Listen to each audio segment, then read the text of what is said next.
debate para que le puedan hacer preguntas, comentarios o dudas que hayan quedado a los panelistas que participaron en esta última sesión.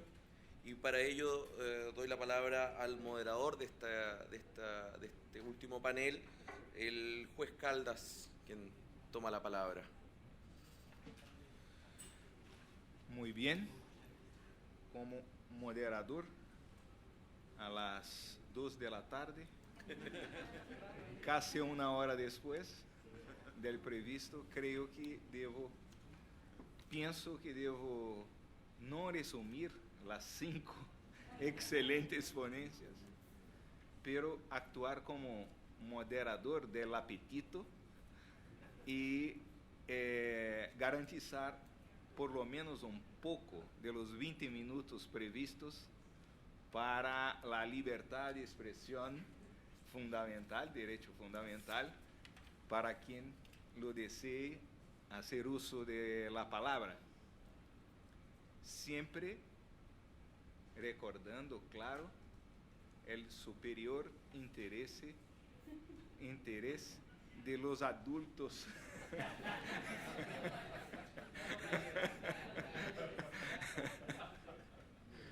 Adultos menores todos. Bueno. Crianças. El portugués hablante, Alberto Pérez Pérez. Bueno. ¿Nadie? Entonces, así. Por favor.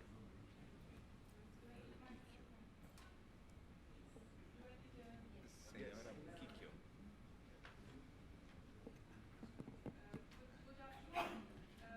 Allow me to intervene very briefly, although I have not been formally part of this.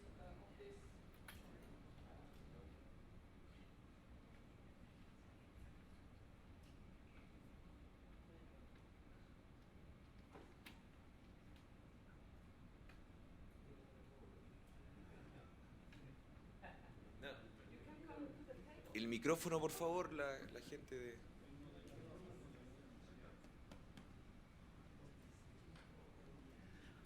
Thank you very much, dear moderator. Allow me to very briefly to intervene, although I'm not part of this distinguished setting. I'm, apart from being the wife of Mr. Buquicchio, I have another function, which is the UN Special Rapporteur on the sale and sexual exploitation of children. And all the issues which have been discussed today are extremely relevant for my mandate, because I have come, in the framework of my mandate, I have come to realize that one of the main problems in solving the problem of sexual abuse and exploitation of children is that we lack data. We do not have sufficient information on cases of sexual exploitation of children. And if we don't have data, we cannot, countries and states cannot solve the problem in an informed way and address the issue. And I'm saying this because this is very closely related to the administration of justice. As lawyers, you will all agree with me that when we talk about justice, we also need to talk about access to justice. This is also in line with the case law of the European Court of Human Rights. The former Deputy Registrar of the European Court of Human Rights will confirm this. Access to justice is an integral part of a fair trial. Now, children do not have very often do not have the means and the facilities to seek justice when they are victims. And therefore, it is my strong conviction that if states want to address the issue of violence against children, and in particular the issue of sexual violence, it is imperative that they provide for a child-friendly justice system, which includes a reporting mechanism for children, which allows them to come out into the open without fear of reprisals, and that is very relevant because very often the sexual abuse and exploitation occurs in a circle of trust, and therefore children are very much inhibited to bring their cases, and it's not, and the fact that there are so few cases which deal with the issue of sexual violence against children is clearly the result of the failure of state to provide child-sensitive mechanisms to allow children to come out with their problems and to ensure that the offenders do not end up in impunity. So this is my appeal to the judiciary and to the executive here present to ensure that in your country the comprehensive child protection mechanism includes a very important dimension of allowing children to manifest what has occurred to them, and that I believe will change the data. Cases will come, criminals will be brought to justice, and policies can be adjusted accordingly. Thank you.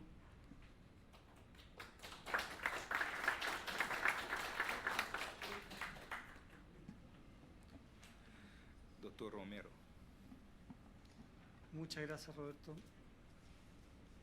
Presidente electo. No, por favor. Yo fui el primero en hablar y yo hice algunas preguntas. Hice preguntas respecto de límites, desafíos, oportunidades y riesgos, y esas preguntas fueron macizamente respondidas. Casi uniformemente respondidas, y está muy bien que así sea, y yo las comparto.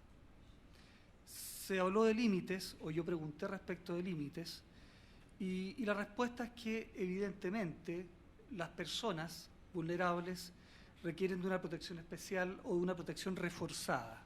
Es decir, siempre hay límites, pero estos deberían ser muy menores. Desafíos: no hacer lo suficiente. ¿Quién puede estar dudando de eso? No hacer lo suficiente. Y otro desafío que acá fue muy comentado es que existe el desafío de que se cumplan aquellas medidas de ajuste razonable que se impongan al Estado. Oportunidades, sí, oportunidades, pero también deberes de protección. Riesgos, y esto lo digo yo, cabe aquí un principio precautorio, es decir, si hemos de cometer un error, porque todos podemos cometer un error, ciertamente la judicatura puede cometer un error. Si hemos de cometer un error, dije, que sea a favor de los más vulnerables. Ese es un principio precautorio mirado desde cierto punto de vista. Aunque evidentemente que si se pueden evitar o minimizar los errores, mejor aún. En particular, si un error implica vulnerar los derechos básicos de otras personas que a lo mejor no califican como grupos vulnerables.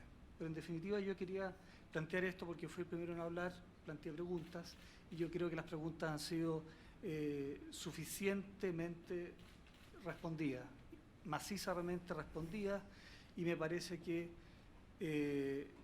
los jueces, que muchas veces somos vistos como personas severas, personas insensibles, en realidad, de una u otra manera, cada uno con sus características, sí son sensibles y tienen una historia.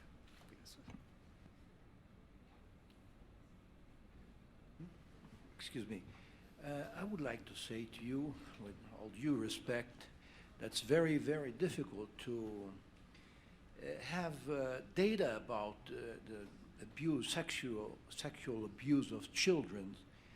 We have statistics in Brazil that show that about 80% of all sexual abuses of children occur in the domestic environment, in their homes. So rarely these cases come to the open. So it's very, very difficult. Yes, sorry, just an observation. Just a brief comment. I fully agree with you, but that's exactly where the problem lies. We have to empower children to make them feel that they can challenge their family environment, I mean, and we have to support them in their endeavors to bring these people to justice. Your figure is absolutely right, I'm sure. May even be worse. I mean, I said a moment ago that the problem is that children are intimidated and afraid for bringing a case. What is even worse, and I should have mentioned that, is that children are treated as criminals when they're victims. So let's keep that in mind. Thank you. You're absolutely right. Muchas gracias, Carmen Alanis, para contestar, claro. Gracias. Me parece muy importante el que se ponga sobre la mesa el problema que enfrentamos con los datos, ausencia de datos o datos que no son acordes con la realidad. Desafortunadamente nos enfrentamos con instituciones públicas encargadas de llevar las estadísticas en materia de delitos y faltas, en donde suelen también aprobarse, permítanme decirlo, cajones desastre, ¿sí? O espacios en donde se clasifican genéricamente los delitos. Voy a hablar, por ejemplo, del tema de feminicidio.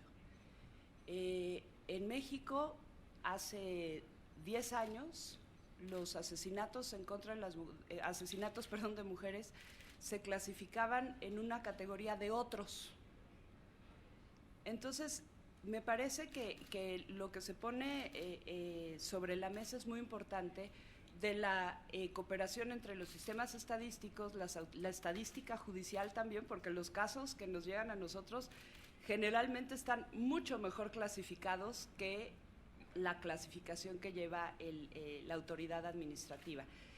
Entonces, también me parece que es un tema de clasificación real de los delitos que se incluyen en las estadísticas, y normalmente hay casos en que no corresponden a la realidad, y en muchos ni siquiera se documentan. Entonces, la ausencia de información no nos permite el diseño de políticas tampoco.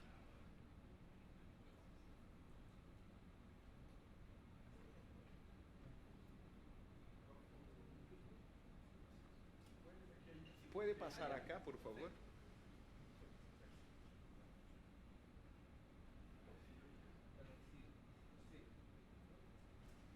Ya, perfecto.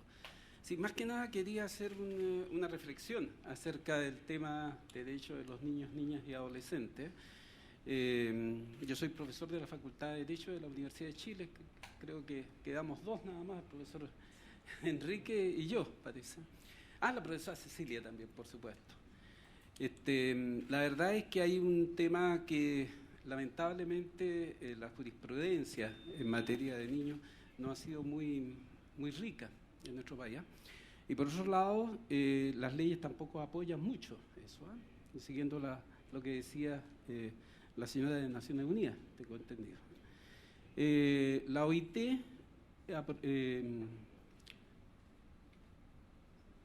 generó un convenio que es bastante interesante, que es el convenio 138, que lo recepcionó el Código del Trabajo en los artículos 13 al 18, en la cual plantea la edad mínima para trabajar por parte de los niños. No estoy hablando de las peores formas de trabajo infantil, sino las formas tolerables.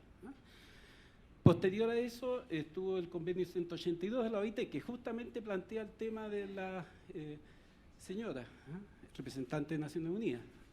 Entonces, en ese convenio 182 se plantea las peores formas de trabajo infantil, y para ello hay políticas y programas, dentro de las cuales está el plan de erradicación del trabajo infantil. Chile suscribió y ratificó tales instrumentos internacionales de la OIT y planteó un programa. Ese programa fue desde el año 2001 hasta el 2010. Los resultados no han sido muy alentadores, les advierto, siguiendo con los datos. La verdad es que nosotros estamos muy preocupados porque todavía, a pesar de que Chile evidentemente no tiene una tasa de trabajo infantil muy cuantiosa en comparación a otros países. Por ejemplo, en Perú siempre los trabajos que hace el profesor Alejandro Kusianovich son bastante importantes sobre la materia. nosotros no tenemos suficientes tratadistas, no tenemos suficientes estudiosos en la materia y eso ha generado que haya un desbalance respecto al tema del trabajo infantil. Entonces yo querría hacer más que nada una reflexión en torno al tema de los grupos vulnerables. Constantemente en nuestra sociedad nosotros tenemos un conjunto de niños que por el tema de la pobreza, como bien dijo alguien por acá, está afecto a esa problemática del trabajo infantil, es decir, es una realidad. Hay sectores como la Vicaría de la Solidaridad que han, en cierta medida, han identificado este problema y han planteado algunas políticas, pero lamentablemente no ha sido seguida. Entonces, tenemos que ver hasta qué punto exista una voluntad política, por un lado, nuestros jueces, nuestros legisladores avancen un poco en esta materia. Más que nada era eso. Muchísimas gracias. Creo que el ejercicio de libertad de expresión ya ha sido concluido, de forma que tengo que, como moderador, moderar el tiempo y cerrar este importante panel, llamando la atención muy especialmente como de una Corte Interamericana ahora solo de hombres, que sea la última composición solo de hombres, que este panel tuvimos 3 mujeres y 2 hombres, afortunadamente, para finalizar de una manera inclusiva, positiva, afirmativa de género. Entonces, muchísimas gracias y por el programa están ahora para el señor presidente Carlos Carmona, ¿verdad? Por favor. Muchas gracias.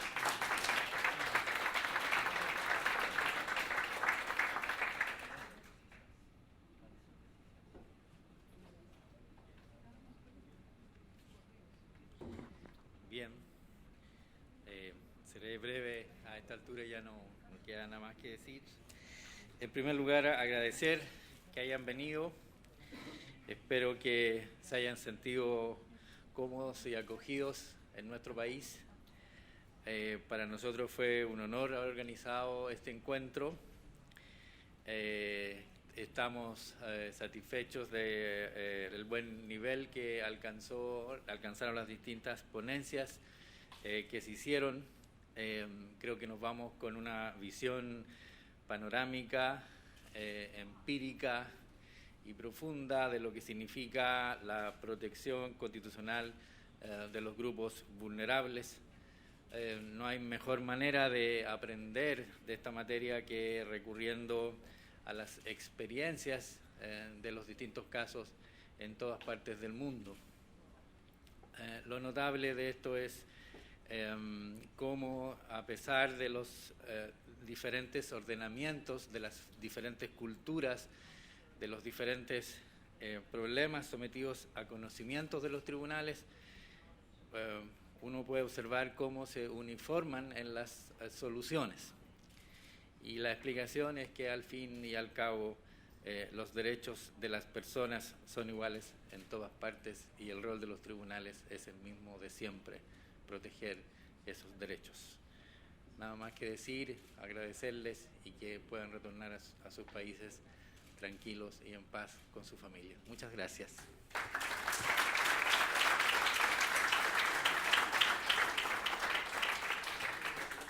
Muchas gracias, señor presidente. También invitamos al presidente del Tribunal Constitucional de Perú, doctor Urbiola, quien dará algunas palabras del cierre también.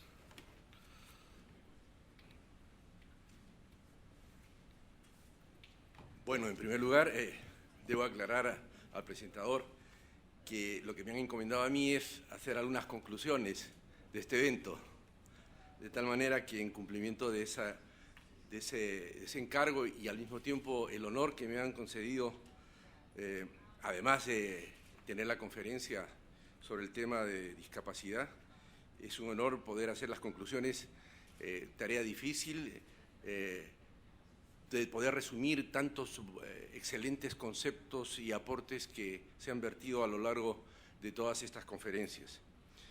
Señor Presidente del Tribunal Constitucional de Chile, ministros del Tribunal, jueces de la Corte Interamericana, presidentes y magistrados de tribunales, cortes y salas constitucionales, señoras y señores.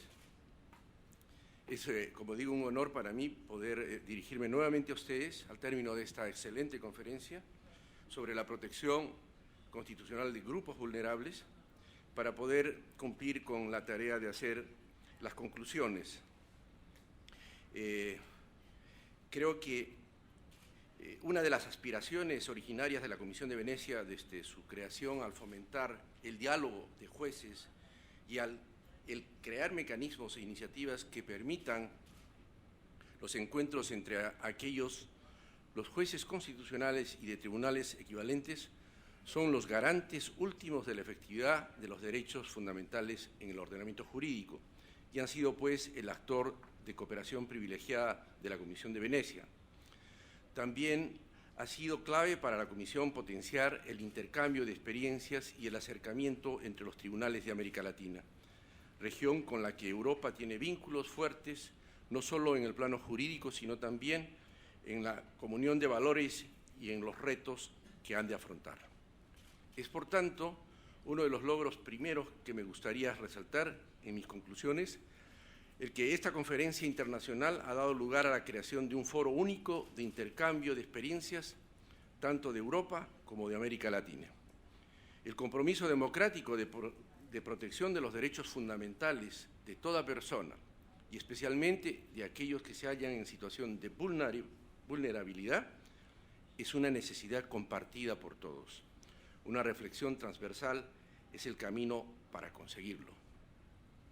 Eso lleva al acierto y la relevancia del tema. A lo largo del desarrollo de los distintos bloques temáticos, hemos podido escuchar interesantísimas exposiciones que han puesto de manifiesto una serie de cuestiones. Por ello, desearía resaltar las siguientes ideas claves que han surgido de los debates. La protección constitucional de la vulnerabilidad es extremadamente compleja en razón de la propia definición de la vulnerabilidad y de las dificultades de acotar ese concepto. No existe un modelo constitucional único de protección de los derechos de las personas vulnerables, sino que su construcción jurídica como derechos fundamentales ha sido muy variada y a menudo incompleta. Ello se deriva igualmente de la amplitud de la idea misma de vulnerabilidad y del hecho de que toda persona, por el simple hecho de serlo, es vulnerable. Las experiencias europeas y latinoamericanas presentadas en esta conferencia han puesto de relevancia que la lista de temas escogidos no es exhaustiva y agotada, y que muchas otras personas y grupos entran en el deber de protección especial de la vulnerabilidad, las víctimas de los delitos, los detenidos, las mujeres, etc. Ello lleva a la reflexión desarrollada en las sesiones 2 y 4 de la conferencia. En la sesión 2 se pusieron en perspectiva los retos presentados por la crisis migratorias y las dificultades a las que han debido hacer frente las sociedades tanto europeas como latinoamericanas. Los problemas de distribución de recursos y de efectividad de los derechos se hacen más agudos y quizás más visibles cuando afectan a un grupo en situación especialmente vulnerable, como es el caso de los migrantes que no tienen acceso a derechos básicos y que plantean problemas de integración. Integración tanto económica, social e incluso en ocasiones de naturaleza cultural y religiosa. La sesión 3, relativa a minorías y pueblos indígenas, ha dado lugar a un rico debate en el que las diferencias entre Europa y América fueron puestas en evidencia.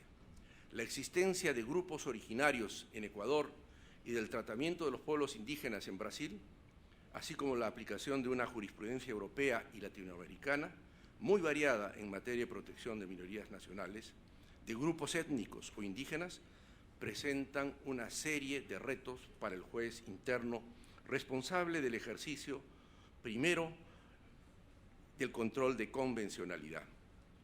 La protección de personas con discapacidad y de niños y mayores también ha sido ejes temáticos transversales que han identificado deficiencias en la protección de la vulnerabilidad y en su identificación y que llevan a la necesidad de seguir trabajando en la materia. Todas las presentaciones han puesto de relieve, sin embargo, la existencia de una jurisprudencia convergente, tanto de la Corte Interamericana, cuyos jueces nos distinguen con su presencia, como de la europea, que igualmente tiene presencia en esta conferencia, así como de los casos escogidos nacionales en cuanto al tratamiento de las respuestas jurídicas posibles, el principio de no discriminación y la existencia de obligaciones positivas han sido ejes jurisprudenciales claves que han servido para proteger a los grupos vulnerables. El juez, tanto el constitucional como el internacional, tiene un doble desafío: la persecución de la justicia y la adaptación del mandato constitucional y legislativo para la consecución de derechos reales y efectivos, por un lado, y el respeto de la jurisprudencia internacional en un tema no siempre ampliamente desarrollado. Los instrumentos internacionales han abierto una vía a los jueces para encontrar un cierto equilibrio entre los desafíos de la protección de la vulnerabilidad, poniendo en práctica no solo un control de constitucionalidad, sino también el control de convencionalidad. La defensa de los derechos de los niños, los pueblos indígenas, los discapacitados, los migrantes y la lucha contra la discriminación es sin duda una de las tareas claves a las que se han enfrentado y deberán seguir haciéndolo los jueces. Los jueces, todos nosotros, tienen pues un papel primordial, pues son ellos los garantes de los derechos de la persona y de que las personas públicas y que las políticas públicas no erosionen la protección de los derechos fundamentales. Este es el anhelo compartido tanto por la Comisión de Venecia como por todos los aquí presentes, y por ello creo que esta conferencia ha sido un éxito en sí misma, por haber servido de foro al diálogo entre tribunales y jueces. Este debate ha sido además una ocasión reforzada de diálogo, ya que ha permitido traer las visiones y la experiencia tanto de tribunales europeos de derechos humanos como de la Corte Interamericana de Derechos Humanos, creando un primer marco de diálogo y pudiendo a continuación seguir el diálogo con los tribunales nacionales en cada uno de los temas. Sin embargo, es solo el principio de un camino. Tengo el honor, pues, de concluir esperando poder seguir el debate y la construcción del diálogo que se debe producir en breve plazo en los eventos que más tarde se tendrán que realizar. Agradezco a la Comisión de Venecia, con la cual guardo siempre una estrecha relación, por tener el honor, conjuntamente con México, Brasil y Chile y Perú, de formar parte de esa comisión que es parte del Consejo Consultivo de Europa. Muchas gracias.